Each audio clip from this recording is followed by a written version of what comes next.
Es que lo que sucede es de que se tenía en proceso un evento de contrato abierto para precisamente comprar a nivel de escala esos alimentos, pero esos alimentos no son destinados específicamente para Bolsa Solidaria. Hay solicitudes del Ministerio de Agricultura, del Ministerio de Salud, para compra de alimentos que se compran más baratos, para atender crisis alimentaria. O sea, no es solo Bolsa Solidaria, son las solicitudes que hicieron a Finanzas las entidades requirientes de que se hiciera un evento de contrato abierto, precisamente para lograr mejores precios, porque son compras de volumen. Es la administración de un contrato abierto eficiente en este tema.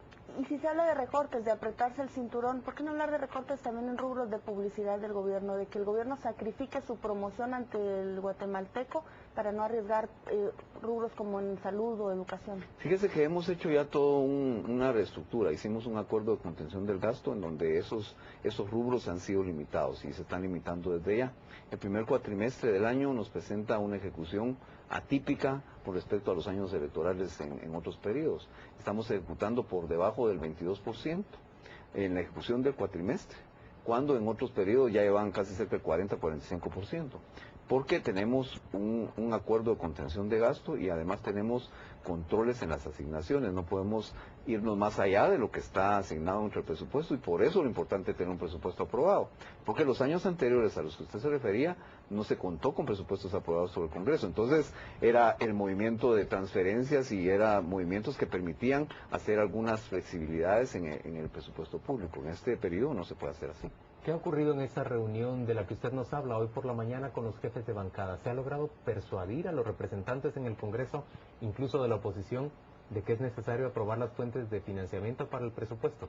Mire, nosotros lo que hicimos fue presentarle la situación clara, concreta, de cuál es el desfinanciamiento que tiene el presupuesto. ¿Cuál es el desfinanciamiento? ¿Esos 3.600 Son millones? 3.600 millones de préstamos externos, más aproximadamente 1.200 millones de lo que es la no aprobación de la ley antievasión.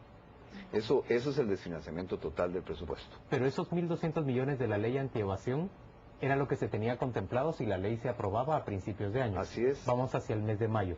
5 meses por lo menos tienen que ser ya perdidos en ese esfuerzo. Y eso sí es, o sea, lo que tenemos esperanza, si lo aprueban, es todavía captar más o menos unos 450 millones. Entonces, para poder suplir eso, mejoramos la recaudación en estos 4 meses y eso ha permitido equilibrar más o menos el hecho de que la ley antievasión no haya sido aprobada. Más o menos logramos una mejora en recursos internos recaudados en el primer trimestre de más o menos unos 484 millones más, y ahorita al finalizar abril tenemos otros 200 millones más, lo que nos hace unos 600 millones de recursos internos más que no teníamos el año pasado y que ahora sí, y esto nos está permitiendo poder cambiar fuentes de financiamiento externas por internas y darle lo que podemos a los ministerios de Estado. Y al término de esta presentación con los representantes de los partidos políticos, ¿qué impresión le queda? Mire, la impresión me queda de que ellos están claros de la información que les dimos, están claros de la enorme necesidad de mejorar la carga tributaria, porque la reunión de hoy fue precisamente para plantearles cuáles son los temas que tenemos planteados nosotros para modificar la política tributaria del país. Les invitamos, y si aceptan, el tema de tener una mesa técnica a partir del 8 de junio, en donde los técnicos del Ministerio de Finanzas y técnicos en la materia del legislativo se sienten con nosotros a discutir sobre las propuestas de ley que tenemos para modificar el esquema tributario en el país. ¿Usted entonces espera que ellos terminen aprobando antes de irse a receso o en sesiones extraordinarias estos préstamos? Si se aprueban esos préstamos, ¿le va a poder dar usted los 500 millones de quetzales al sistema de justicia? Sí. ¿Le va a poder dar los 800 millones que pide al San Juan de Dios? Esos no van a poder llegar, seguramente. Fíjese que sí, en la ampliación presupuestaria que estamos planteando, con las fuentes que tenemos previstas, estaríamos aprobando para el Ministerio de Salud Pública aproximadamente 715 millones de quetzales, con distintas fuentes. Para el Ministerio de Educación más o menos unos 800 a 900 millones más. Que es el aumento de los maestros. ¿Ahí va el aumento de los maestros? Va incluido el aumento de los maestros ahí, está incluido 200 millones para el organismo judicial, 100 millones para el Ministerio Público, 20 millones para el Instituto de Ciencias Penales y 5 millones para la PGN. Eso es lo que tenemos previsto. Menos de lo que todos piden. Más 676 millones que tenemos para el Ministerio de Comunicaciones. ¿Dónde quedan los SPAC que amenazan con boicotear las elecciones? Fíjese que en ese tema sí se tenía previsto, porque ese es un fideicomiso. Y es un fideicomiso cuyos recursos están contemplados dentro de las cuentas que se tienen establecidas. El problema es que al finalizar el año pasado ya no se tenía el espacio presupuestario para poderles pagar esos 50 millones que se adeudan. obra que ya fue finalizada bajo el esquema de ese fideicomiso. Entonces, el compromiso que nosotros hemos hecho La supuesta reforestación. la reforestación, porque se llama el fideicomiso Bosques para la Reconciliación. Algo así. Sí. Pues este fideicomiso lo que tenemos que hacer es cumplir con una deuda que se tiene establecida en un contrato de fideicomiso. Y eso es lo que vamos a hacer. Hemos buscado el techo presupuestario para hacerlo y ya se tienen por lo menos recursos identificados para poder hacer ese pago. Días difíciles para usted por delante, seguramente está cansado ya de decir, no hay, no tengo, no le doy. Como un papá que le piden de todo.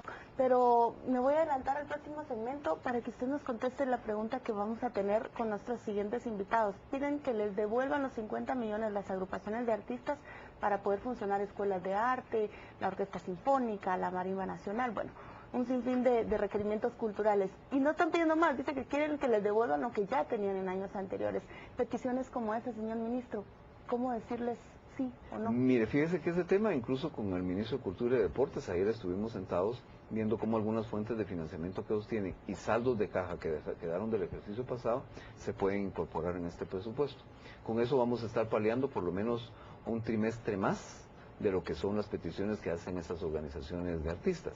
Porque nosotros sí tenemos la confianza y la esperanza de que estos movimientos que estamos haciendo en el Congreso de la República para poder financiar el presupuesto, pues tengan su final feliz. O sea, estamos optimistas de esto. Creo que es una necesidad de país, de nación, no es una necesidad del Ejecutivo. Es algo que el Legislativo pues se ha comprendido y hoy por lo menos los representantes de los partidos políticos ahí, que representan a 104 diputados en el Congreso de la República, pues tienen claro cuál es la situación y esperamos que el día de mañana pues logren pasar por lo menos la ampliación presupuestaria y las fuentes externas. Señor ministro, gracias por acompañarnos a las 8:45. Suerte en su esfuerzo. Buenas noches, muchas gracias. Vamos a la pausa comercial, volvemos dentro de muy poco.